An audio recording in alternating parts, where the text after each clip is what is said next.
এদের স্বাধীন হয়ে গেল কয়েকদিন আগে, দ্বিতীয় স্বাধীনতা বলা হচ্ছে।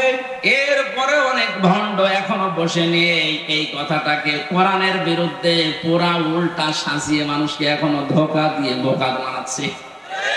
কোন চিন্তা করবা না, চিন্তা নেইও, আমরা আছি, পার করে দেব। দুনিয়ার এই ছোট্ট জীবনে যদি অনেকে পার করতে গিয়ে ধরা খায়, কিয়ামতের ওই কঠিন ময়দানে আল্লাহ আপনাকে ডাকবে। কোন মানুষ আপনার সাথে প্রথম স্টেপে থাকবে না, স্রেফ আপনি একা সামনে দাঁড়াবেন আল্লাহর। একটু নিজের দিকে তাকিয়ে পেছনের জীবনের দিকে একটু হিসাব মিলান তো। সত্যি যদি আল্লাহ আপনাকে ডাক দিয়ে বলে পড়, ইকরা কিতাবাকা কাফা বিনাফসিকা লিয়াউমা আলাইকা হাসিবা। সূরা বনী ইসরাঈলের 14 নম্বর আয়াতে আল্লাহ জানিয়েছেন, এটা পড়, জান্নাতে যাবি না জাহান্নামে যাবি কারো জিজ্ঞাসা লাগবে না, তুই নিজেই যথেষ্ট। এখানে যত আসামি জেলখানায় আছে গাজীপুর কাশিমপুর সহ, প্রত্যেকটি আসামিকে আদালতে তোলার সময় বিচারক কিন্তু জিজ্ঞাসা করে তার অপরাধ সম্পর্কে, যেটা করেছেন কিনা। বিশেষ করে 164 যখন নেয়, ম্যাজিস্ট্রেট কিন্তু জিজ্ঞাসা করে যা যা বললেন আপনি এগুলো করেছেন কিনা। আল্লাহর বিচার ব্যবস্থা পুরা উল্টা। ইয়ারাফুল মুজরিমুনা বিসিমাহুম ফায়ুখাযু বিন নাওয়াসি ওয়াল আকদাম ফাবিআইয়ি আলা'i রাব্বিকুমা তুকাযযিবান। বলেন আল্লাহু আকবার। আল্লাহ পাক বলেন, কিয়ামতের দিন আমি অপরাধীকে জিজ্ঞাসা করব না যে এটা করেছিস কিনা। কিয়ামতের দিন আমি তার শরীরের ভেতরে অপরাধগুলো ফুটিয়ে তুলব। এদের তাফসীর আমি 10 প্রকার আকৃতির কথা পেয়েছি। মানুষের চুল ধরবে অপমান করার জন্য, আর কদম মানে পা ধরবে। ফেরেশতারা এই দুইটা নিয়ে তাকে জাহান্নামে ফেলার জন্য রওনা দেবে। আল্লাহ পাক বলবেন, দাঁড়া, সুম্মা ফি সিলসিলাতিন দারউহা সাবউনা দিরান ফাসলুকু। এর 70 হাত বা গজ বিশাল শিকল দিয়ে বাঁধ। এটা বাঁধা হবে এই কারণে যেন অপমানের মাত্রা আরো বেড়ে যায়। 15টা বছরের যে দৃশ্যগুলো আমি আদালতে দেখেছি, বিশেষ করে আমার 3 বছরে, সাইকুল হাদিসের সন্তান সাইকুল হাদিস এবং হাজারো আলেম, আজকে একজন মাজলুম আলেম বের হয়েছে, মুফতি জসিমউদ্দিন রহমানী। আল্লাহ পাক তাকে হায়াতে তাজ্জাবা সিহাতে কুল্লিয়া দান করেন, বলেন আমিন। এই আলেমদের জোতা টানার যোগ্যতাও যারা দায়িত্বে ছিল তাদের ছিল না। অথচ এই মানুষগুলোকে আদালতে হাজির করতে গিয়ে দেখতাম পায়ে দিয়েছে ডান্ডা বেড়ি, হাতে দিয়েছে হ্যান্ডকাপ, তাও যেটা দিলে হাত কেটে যায়। মাজায় দড়ি বেঁধে ছাগলের মতো গরুর মতো টানতে টানতে নিয়ে যেত। আর বিভিন্ন তালায় ওই জালেমদের দোসররা জালেমরা থেকে টিপ্পনি কাটতো। দেখ কি অবস্থা। আমার মনে হয় পুরা বিষয় আল্লাহ পুরাটাই পাহাড়ের মতো উল্টিয়ে দিয়েছে। কালা মানিকের যে অবস্থা, ওর নাকি শুনলাম অন্ডকোষ উড়িয়ে দিস।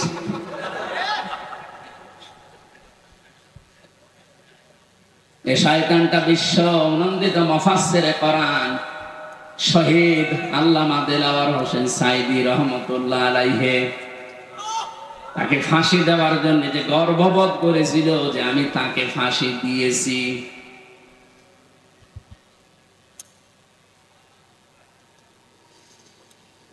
গাজীপুরবাসী, আমার তো মনে হচ্ছে এখন যে জালেমগুলোর উপরে মানুষের ক্ষোভ, রাগ এবং বাস্তবতা যেটা দেখা যাচ্ছে, কেউ ডিম ছুঁড়ে মারছে, কেউ পানি মারছে,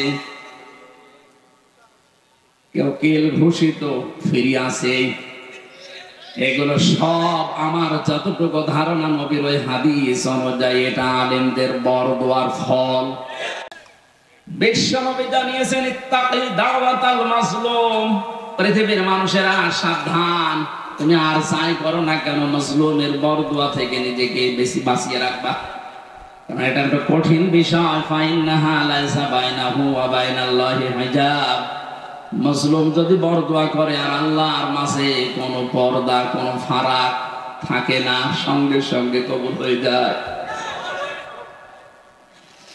আমার মাথায় দড়ি দিয়ে যখন নিয়ে গিয়েছিল প্রথমে, এত অসহায় মনে হচ্ছিল নিজের কাছে যে আল্লাহ আমি কি করেছি। পায়ে দিয়েছে ডান্ডা বেড়ি, হাতের ভেতরে এখানকার মাজার ভেতরে সে এত মোটা মোটা দড়ি, 2-3 জন 4 জন পুলিশ হাত ধরে রাখে আর একজন টানতেছে, গরু টেনে নিয়ে যাচ্ছে। দুনিয়ায় যদি আল্লাহ এটা উল্টিয়ে দেখাতে পারে, আখিরাতের বিচার তো আলাদা। এজন্য কিয়ামতে আপনি একা দাঁড়াবেন, কোনো সাক্ষী লাগবে না। আপনার শরীরের ভেতরে ওই বিষয়গুলো আল্লাহ ফুটিয়ে তুলবে। ফাম্মা মান উতিয়া কিতাবাহু বিয়ামিনি, আমলনামা যদি আল্লাহ হাতে দিয়ে বলে পড়, ডান হাতে যারা পাবে ফায়াকুলু হাউ মকরাউ কিতাবিয়া, নিজে আনন্দ পাবে আর মানুষকে বলবে দেখো কি সুন্দর রেজাল্ট আমি পেয়েছি। ও বাংলার মানুষেরা,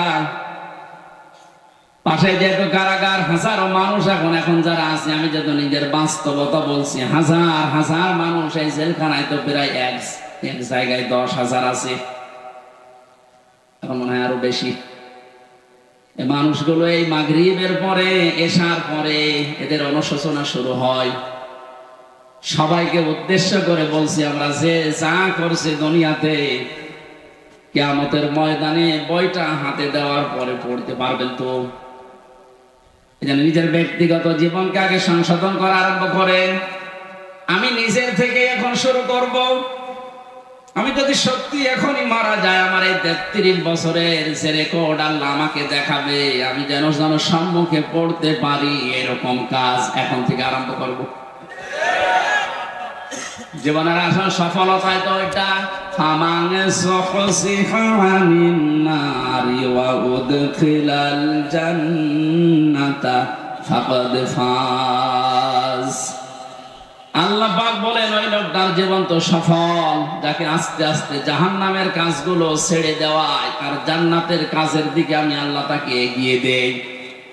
সুতরাং এমন আমল, এমন কাজ, এমন বই আমি তৈরি করতে চাই যেটা কোটি কোটি মানুষের সামনে আমি মানুষকে পড়ে শোনাতে পারবো।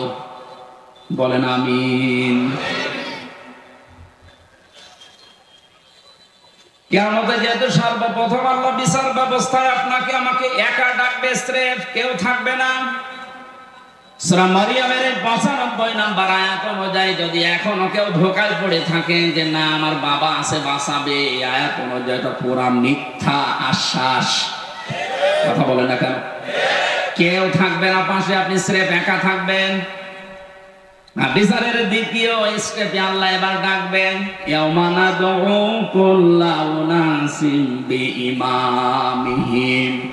সূরা বানী ইসরাঈল 82 নম্বর আয়াতের 72 নম্বর আয়াতের প্রথম অংশে আছে। আল্লাহ বলেন কিয়ামতে এবার আর তোকে একা না, তোকে ডাক দেব আমার দরবারে তোর নেতার সাথে। কার সাথে? এটা যদি কেউ রাজনীতি মনে করেন আপনার কপালে আগুন লাগবে। আল্লাহ পাক বলেন কিয়ামতে আমি তোকে তোর নেতার সাথে ডাক দেব। ও গাজীপুরবাসী, নিজের মনকে প্রশ্ন করেন তো, আপনি যে নেতার আদর্শ মেনে চলেন, ওকে যেহেতু আল্লাহ আগে ডাকবে, এরপরে পেছনে আপনাকে, আপনার কি মনে হয় এখন আপনি যার পেছনে এখনো পর্যন্ত আছে, ওই লোকটা যদি সামনে থাকে আল্লাহ কি মাফ করবে বলে মনে হয়? আপনি এখনই যদি বলেন না, আপনি তো ধরা খাবেন। ও বলছে ঠিক, ধরা খাবে, তাও ঠিক। ধরা যেন খাওয়া না লাগে, এই কারণে তো রাইফি সাহেব আয়োজন দিয়েছে, কোরআন দিয়ে শোনানোর জন্যই লিখেছে তাফসীরুল কোরআন মাহফিল। আমি তো কোরআন দিয়েই বলছি, একটা কথাও বাইরের বলেছি। সুতরাং আহ্বান জানাচ্ছি, আমি বড় দরদ নিয়ে, মায়া নিয়ে, আমি দেখতে পাচ্ছি কোরআন আর হাদিসের চোখ লাগিয়ে যে আপনি ধরা খাবেন। এখনো পর্যন্ত অনেক জালেমের দোসর এখনো স্ট্যাটাস দিয়ে যাচ্ছে। আমার মনে হয় যার মনের ভেতরে বিন্দু পরিমাণ একটু বিবেক, একটু অনুশোচনা কাজ করে, তার সামনে যদি শুধু আয়না ঘরটা ভেসে আসে, কোনদিনও জালেমের পক্ষে স্ট্যাটাস দেওয়ার কথা না। মর্মান্তিক বিষয় আপনি একটু ভাবেন। শুধু আমি মাঠের নিচে ছিলাম, কি অসহায় মনে হয় নিজেকে। তাও তো আমার একটু বড় জায়গা ছিলাম, কিন্তু ব্যারিস্টার আমান আজমি ভাই সহ যারা ছিলেন ওদের কবরের মতো জায়গায় রেখে দিত।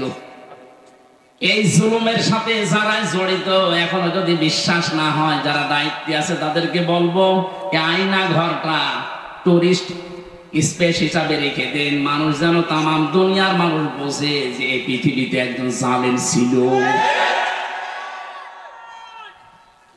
এটা জুলুমের একেবারে সর্বোচ্চ পর্যায়। এটা বেঁচে থাকা মানুষও জানে না। আপনি যদি মেরে ফেলে সংবাদ দিয়ে দিতেন যে অমুককে মেরে ফেলেছে, তাহলে তার বউটা অন্য জায়গায় বিয়ে করতে পারত, তার ছেলে মেয়ে বসতো যে বাপ মারা গেছে। কি অবস্থা বলেন তো ব্যারিস্টার আরমানের?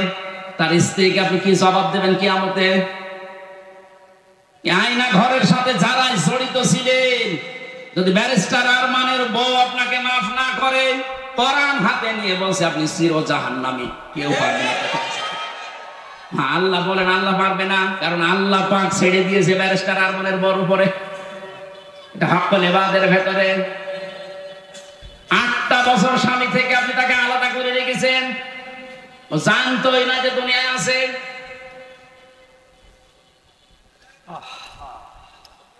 আমি কয়দিন থেকে আমার অবস্থা হালচাল শেষ হয়ে গেছে, আর সে 8টা বছর। এর বড় যদি কোনো মানুষ জালেমের পক্ষে কথা বলে, কি বলেন তো বলে, বিবেক কি বলে তার? আপনার বিবেক বলে কিছু আছে?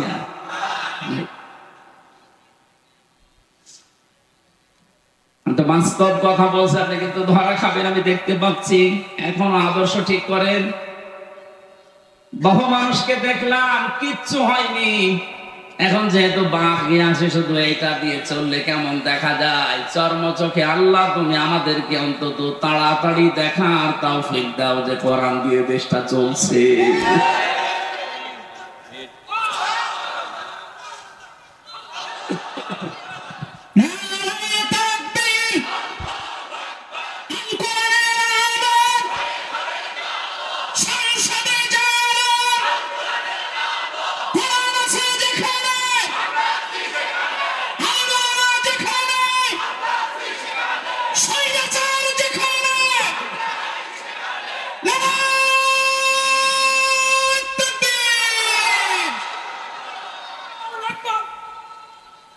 অন্য কোন দিকে না নিয়ে বিবেকের দিকে নিয়ে যান। আমি আপনাকে বাঁচাতে চাই। সত্যি আমরা কিন্তু ধরা খেয়ে যাব যাদের আদর্শ ঠিক নেই। এই মুহূর্ত থেকে আমি আশা করছি পাল্টাবেন। 2 নম্বরের ব্যাখ্যায় পেয়েছি, আল্লাহর নবী জানিয়েছেন, আমাকে আল্লাহ ইয়াসিন বলে ডাক দেওয়ার কারণে, সিন মানে সাইয়্যিদুল আলামিনের পরে সিন মানে সাইয়্যিদুল বাশার। সিন মানে কি? বাশার মানে মানুষ। মানুষ পদবাচ্যে যারা বিবেচিত, এ কথা যারা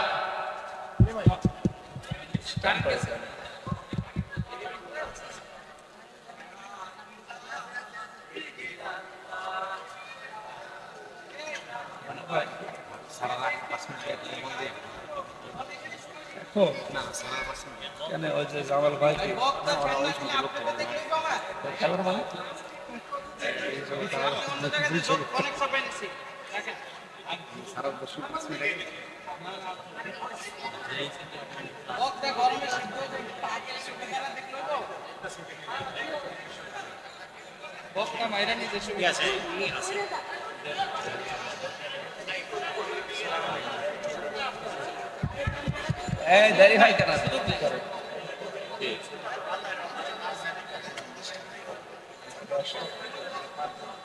না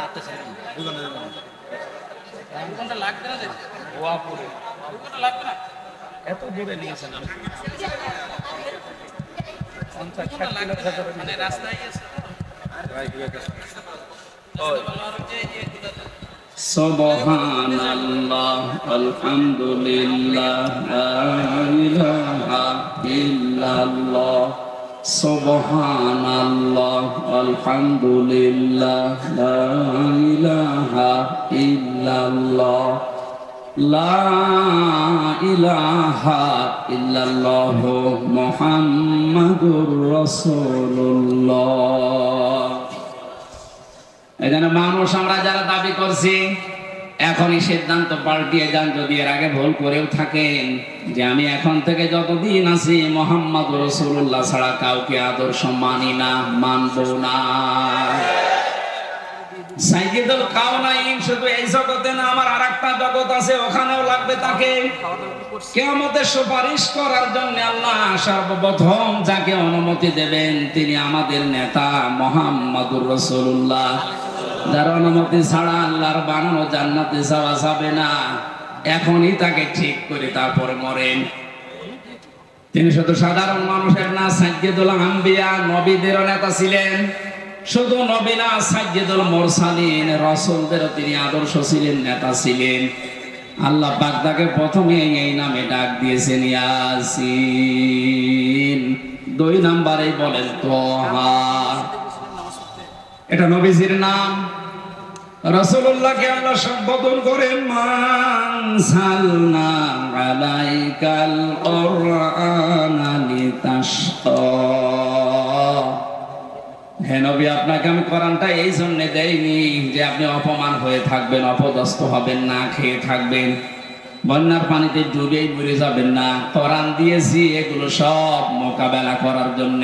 জোরে বলেন সুবহানাল্লাহ। এটা মোকাবেলা করার জন্য যদি কোরআন দিয়ে থাকেন তাহলে কোরআনকে ওই পর্যায়ে নিয়ে যাওয়া লাগবে যেখানে কোরআন গেলে চিন্তা থাকে না, দুঃখ থাকে না। ওয়ালা তাহিনু ওয়ালা তাহজানু ফামান তাবিআ হুদায়া ফালা খাউফুন আলাইহিম ওয়ালা হুম ইয়াহজানুন। আমার পাঠানো হেদায়েত যদি অনুসরণ করতে পারো, অনুসরণ করা যায়, যেখানে গেলে ওই জায়গায় যদি নিয়ে যেতে পারো। প্রশ্ন আসতে পারে, অনুসরণ তো করি। হ্যাঁ, আজ আমাদের অনেকের ঘরে ঘরে কোরআন শরীফ আছে, কিন্তু যেখানে থাকা দরকার ওই জায়গায় না থাকার কারণে আজ হাজারো মানুষ জায়েজ জিনিস জায়েজ জানার পরও মানতে পারছি না। যেখানে গেলে জায়েজটা জায়েজ ভাবে মানা যায়, আর হারামটা হারাম জানার পরে ছেড়ে দেওয়া যায়, এই জায়গায় কোরআনকে পৌঁছিয়ে দেওয়ার দায়িত্ব এখন আমাদের। সে সময় এবং সুযোগ আমাদের সামনে ইনশাআল্লাহ আসতেছে।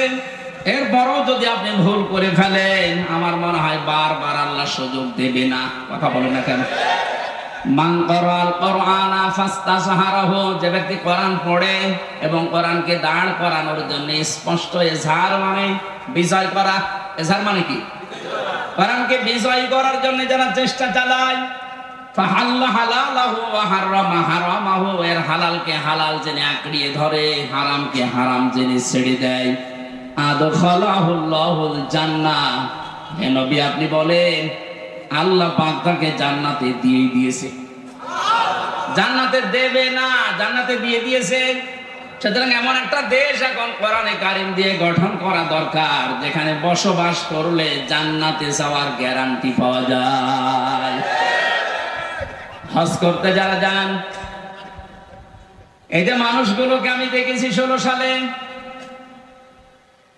কি নিয়ে আসে মানুষ ওখান থেকে?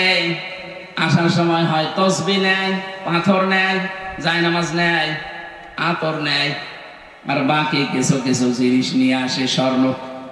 ওখান থেকে নিয়ে আসার কথা ছিল কি, আরাফাতের ময়দানে অবস্থান করে যখন আবার আসতেছেন 9 তারিখে,